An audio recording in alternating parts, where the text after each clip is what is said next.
Okay, today we're going to unpack the wild story of a tool that pretty much none of us had heard of, and then overnight couldn't live without. We're talking about Zoom and the massive security crisis that almost brought it all crashing down. Let's dive in.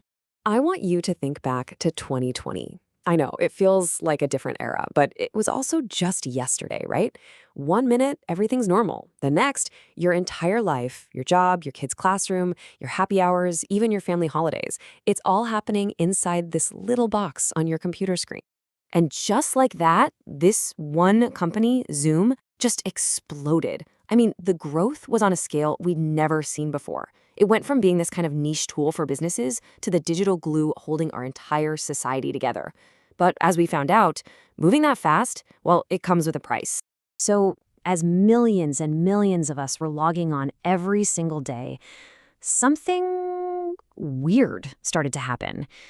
A really unsettling, dark side to this new connected reality that honestly nobody saw coming. And it got a name that quickly became infamous: the Zoom bomb. So what exactly is a Zoom bomb? Well, it's way more than just a party crasher.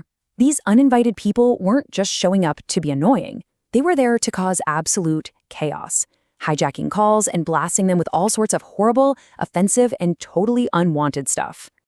And the impact was immediate. It was shocking. I mean, can you imagine? You're in a super confidential company meeting, or you're a student trying to learn in a virtual classroom. Even people in private therapy sessions were getting invaded. These spaces we all thought were private and safe suddenly felt anything but. Of course, this left everyone scrambling and asking the same exact question. How on earth was this even possible? What was it about Zoom that made it so incredibly easy for random people to just break in and create so much havoc? And to answer that, you really have to look under the hood of the platform. It turns out that when you grow that fast, you prioritize ease of use over everything else. And that insane growth exposed some really serious cracks in Zoom's foundation, vulnerabilities that, until the whole world was watching, had pretty much been ignored. All right, so the security experts basically narrowed it down to three huge problems. First, the meeting IDs themselves were super weak. Second, the encryption wasn't what people thought it was. And third, and this might be the biggest one, the default settings were just risky. Let's break down what each of those really means. So, first up, those meeting IDs. This is the perfect way to think about it. The IDs were pretty short, and they weren't totally random. That meant hackers could literally write simple computer programs to just guess thousands of combinations a minute until they found a live meeting. It was the digital version of leaving your front door not just unlocked, but wide open with a welcome mat. Then there was the encryption problem. Now, Zoom had claimed they had end-to-end encryption, which is the gold standard for privacy. But it turned out that for most calls, that wasn't exactly true. The best analogy is this. You thought you were sending a private sealed letter, but really, you were sending a postcard. Anyone at the post office, and maybe others along the way, could read it.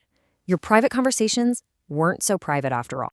And that brings us to the third and maybe most critical flaw, the default settings. You see, right out of the box, Zoom was built to be easy, not secure.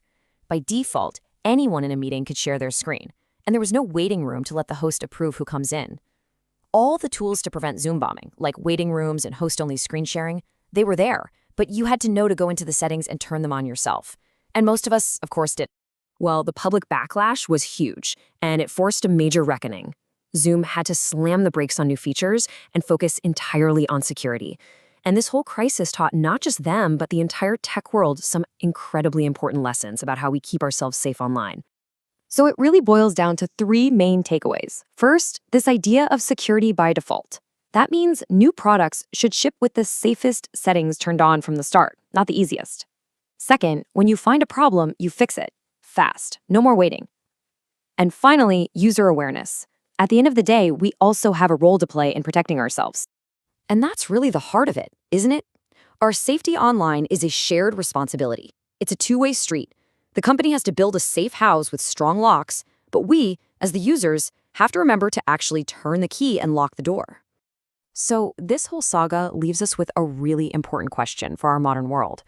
In an age where a new technology can go from unknown to essential literally overnight, how do we make sure our privacy and our security aren't left behind in that frantic rush? It's definitely something to think about the next time you click Join Meeting.